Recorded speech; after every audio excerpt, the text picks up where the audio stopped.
Namaskaram, ladies and gentlemen. Welcome back to DK Square. I am Deepthi Koppa and I'm back in my kitchen.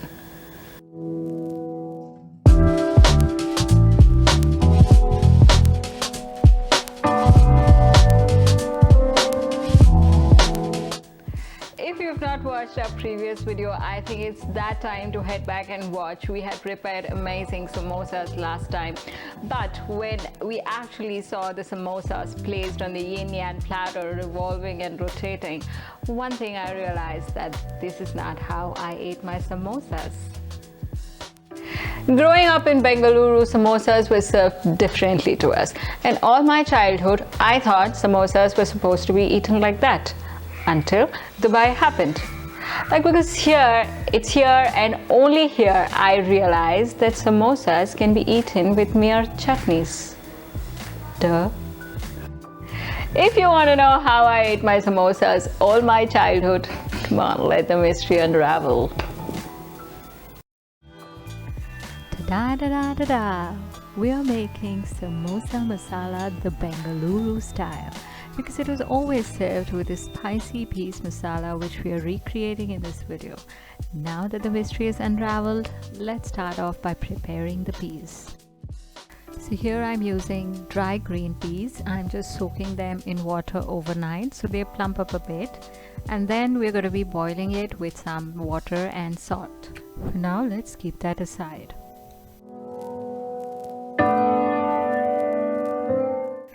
Now to a deep bottom pan, we need to add some oil. Then we're adding cinnamon, clove and cumin seeds, which we need to saute a bit.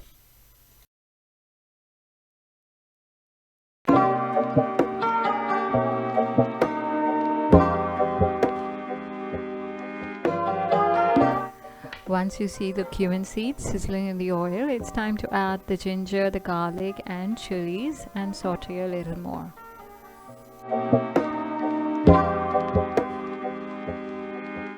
I have diced one large onion, which I'm adding to this mixture. Then we're going to be adding a little salt, which will make the onion sweat out the moisture and cook faster. Once that the onions are looking translucent, it's time to add the tomatoes and let all of this cook till the tomatoes have softened.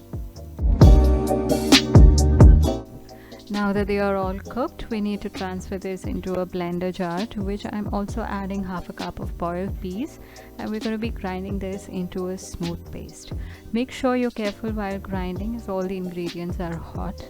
Patience is not my virtue, but if you have the time and patience, make sure to cool them and then grind them.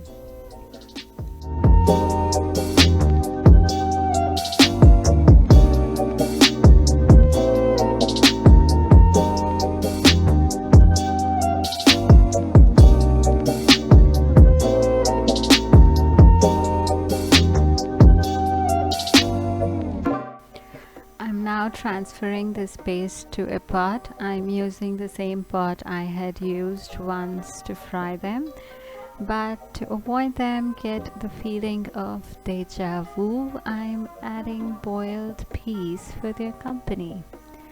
Now we mix it well and let them marry each other, and we wait till they solemnize the wedding and blend into each other like they have been together since eternity.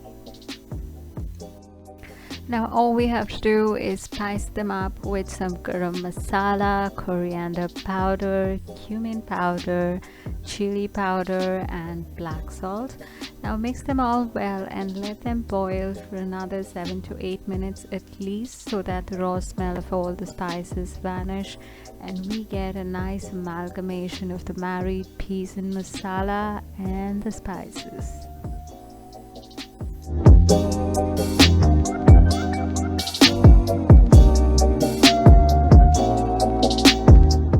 Now let's assemble them. I had a long trip on the memory lane and had to relish it enough to satisfy my taste buds. So I'm crushing 2 samosas here, but you can be satisfied with one also. So then I'm pouring the hot delicious mixture. I was a bit generous. I poured 3 spoons full, And then I added the naughty tamarind chutney we made earlier. If you still did not find out why it was naughty, no, this is not the right time. You can watch it after this video. I skipped the spicy mint chutney because of late my spice tolerance has been at check, but if you enjoy spice, you may feel free to add it. Finally, here I'm garnishing it with some chopped onions, tomatoes and some mixed save, and that's it. Enjoy!